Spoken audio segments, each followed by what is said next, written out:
again. I just wanted to get your thoughts on the current status of the X Division, given all the success you've had there, and where you can kind of see that evolving and going.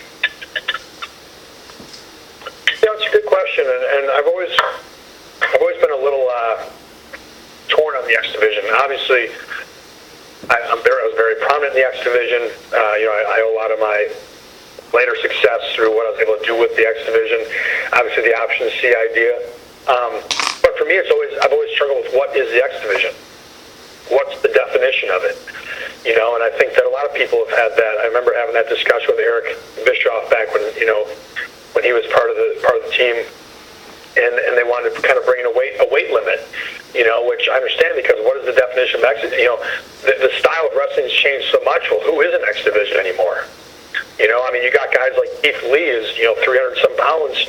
Well, is he X Division? Samoa Joe back in the day, 280 pound Samoan. He's X Division. So for me, the struggle's always been is what is the X Division, and then the second part is if you're going to implement some type of weight restriction or weight limit. I think at one time they did like 215. Well, if that's the case, then you need to do it. Then anybody who's not 215 is in the X Division, and then all of a sudden you're looking and going, wow. Well, AJ Styles is in the X Division. Jeff Hardy's in the X Division. Now your top guys would be in the X Division. I think that, again, along the lines of with the 205 Live thing, there's some guys who aren't 205 pounds who are considered too big of stars to be put in 205 Live. Well, what does that say about what you think of the division? If you're going to use weight limits and weight restrictions, then use it. When's the last time anybody's seen a weigh-in in a pro wrestling show? Right? We haven't. So we have these weight restrictions, but we don't use them. Or in the case of the X Division, there's really no definition of what it is other than it's this stylistic type of wrestling, which maybe back in its inception made a lot of sense, but now fast forward 15 years later, that's the prominent style that most guys work. So for me, that's always been the struggle with the X Division is defining it and what it is. Is it just a secondary title? Are there weight limits? Are there not weight limits? So I think that's something that I'm sure Scott and Don and the team, Sanjay, Chris have talked about, and there's a lot of lineage, a lot of history with the X Division, and obviously it's not something that you want to go away, but kind of figuring out exactly what it is in this current state, this day and age, I think is important. Austin, I know your time is limited today. We got one more question for you. Is that okay? That works. This is Stephanie again for Steel Magazine. So I'm a French working for British media, and I can't help but ask you, how do you feel to wrestle in UK? The difference with the American audience? The experience of wrestling in England and the fans, of course. And thank you again. Thank you, Stephanie. I've always enjoyed going over to the UK. I think that, again, they have some of the most passionate wrestling fans in the world. I know that over the years, the UK has been a great market for Impact Wrestling. Some of the biggest shows of the year have taken place over there.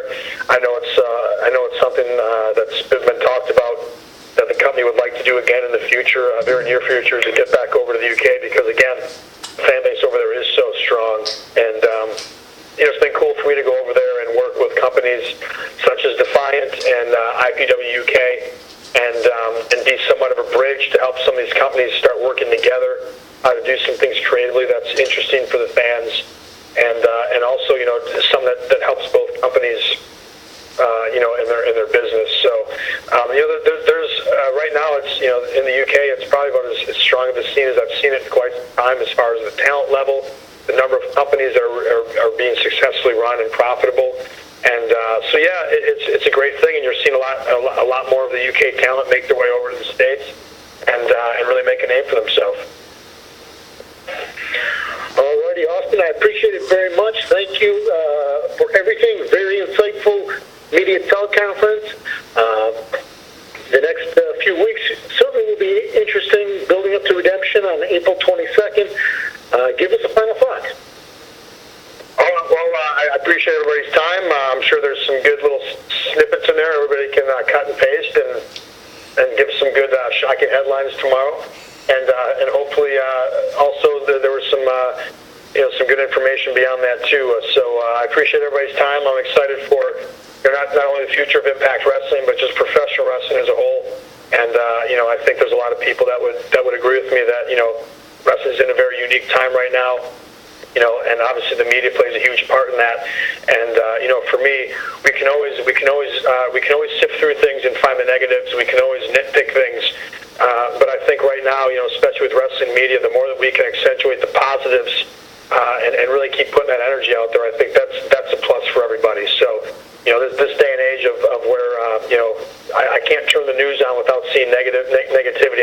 I've just tuned it out. So I encourage all the wrestling media and all your different facets, champion the things that you love as opposed to, shine the light on the things that you hate. And I'm going to try to do the same in my personal life and professional life as well. All righty, Austin, thank you very much. Media, thank you guys very much. We will talk to you next week.